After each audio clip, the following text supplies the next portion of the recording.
آج ہم آپ کو ایک ایسے قصے کی طرف لے کر جا رہے ہیں جو انسانیت کی ہدایت کے لیے آخری اور کامل پیغام کا ذریعہ بنا۔ یہ ہے پیارے نبی محمد مصطفیٰ صلی اللہ علیہ وآلہ وسلم کا آخری حج، جسے تاریخ نے حجۃ الوداع کے نام سے یاد رکھا۔ یہ وہ عظیم موقع تھا جب اللہ تعالیٰ کے آخری رسول صلی اللہ علیہ وآلہ وسلم نے لاکھوں صحابہ کرام کے سامنے وہ خطبہ دیا جو قیامت تک کے لیے انسانیت کی رہنمائی ہے۔ ویڈیو شروع کرنے سے پہلے آپ سب سے گزارش ہے کہ چینل کو سبسکرائب لازمی کریے گا۔ نبی کریم صلی اللہ علیہ وآلہ وسلم نے نبوت کے 10ویں سال میں حج کی تیاری فرمائی۔ یہ اعلان ہوا کہ رسول کریم صلی اللہ علیہ وآلہ وسلم اس سال حج ادا کریں گے۔ مدینے کے گلی کوچوں ایمان اور محبت کے رنگوں سے سج گئے۔ صحابہ کرام کا جوش و خروش عروج پر تھا۔ ہزاروں لوگ مدینے سے قافلے کی صورت مکہ مکرمہ روانہ ہوئے۔ آپ صلی اللہ علیہ وآلہ وسلم نے ذوالحلیفہ، اب آج کے دور میں مسجد شجرہ سے احرام باندھا اور لبیک اللہم لبیک کی صدائیں بلند ہوئیں۔ زمین و آسمان گواہ بن گئے۔ نبی صلی اللہ علیہ وآلہ وسلم کا چہرہ دمک رہا تھا جیسے چاندنی رات ہو۔ نبی صلی اللہ علیہ وآلہ وسلم کے ساتھ اندازاً 1,00,000 سے زائد صحابہ کرام موجود تھے۔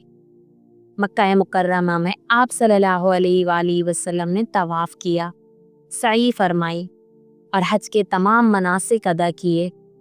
یہ وہ لمحے تھے جب نبی پاک صلی اللہ علیہ وآلہ وسلم نے اپنی امت کو سکھایا کہ حج کیسے کرنا ہے۔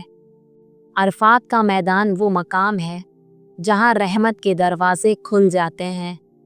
نبی اکرم صلی اللہ علیہ وآلہ وسلم نے 9 ذوالحجہ کو جبل رحمت پر وقوف فرمایا۔ پھر ایسا منظر تاریخ نے نہ پہلے دیکھا نہ بعد میں کبھی دیکھے گا۔ اسی دن 9 ذوالحجہ کو نبی صلی اللہ علیہ وآلہ وسلم نے وہ عظیم خطبہ دیا جو ہر انسان کے دل کو جھنجھوڑ کر رکھ دیتا ہے۔ آپ صلی اللہ علیہ وآلہ وسلم نے فرمایا، اے لوگو، میری بات غور سے سنو، شاید میں اس کے بعد تمہارے درمیان نہ رہوں۔ یہ الفاظ سن کر صحابہ کرام کی آنکھیں اشک بار ہو گئیں۔ آپ صلی اللہ علیہ وآلہ وسلم نے فرمایا، عورتوں کے بارے میں اللہ تعالیٰ سے ڈرو، کیونکہ تم نے ان کو اللہ کے نام پر حاصل کیا ہے۔ میں تمہارے درمیان 2 چیزیں چھوڑے جا رہا ہوں، اگر تم ان کو مضبوطی سے تھامو گے تو کبھی گمراہ نہ ہوگے۔ ایک اللہ تعالیٰ کی کتاب قرآن اور دوسری میری سنت۔ پھر آپ صلی اللہ علیہ وآلہ وسلم نے فرمایا، کیا میں نے تمہیں پیغام پہنچا دیا؟ تمام صحابہ کرام نے کہا، جی ہاں یا رسول اللہ صلی اللہ علیہ وآلہ وسلم، آپ نے پیغام پہنچا دیا۔ آپ صلی اللہ علیہ وآلہ وسلم نے آسمان کی طرف انگلی اٹھا کر فرمایا، اے اللہ تو گواہ رہے، اے اللہ تو گواہ رہے، اے اللہ تو گواہ رہے۔ یہ الفاظ سن کر پورا میدان عرفات اشکبار ہو گیا۔ نبی کریم صلی اللہ علیہ وآلہ وسلم نے مساوات، عدل، انصاف، انسانی حقوق، عورتوں کے حقوق، غلاموں کی آزادی، سود کی ممانعت، جاہلیت کے تمام رسم و رواج کی نفی کی۔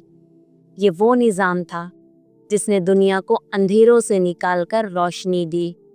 جب حج مکمل ہوا اور نبی صلی اللہ علیہ وآلہ وسلم واپسی کے لیے روانہ ہوئے تو یہ ایک آیت نازل ہوئی، آج میں نے تمہارے لیے تمہارا دین مکمل کر دیا اور تم پر اپنی نعمت تمام کر دی اور تمہارے لیے اسلام کو دین کی حیثیت سے پسند فرمایا۔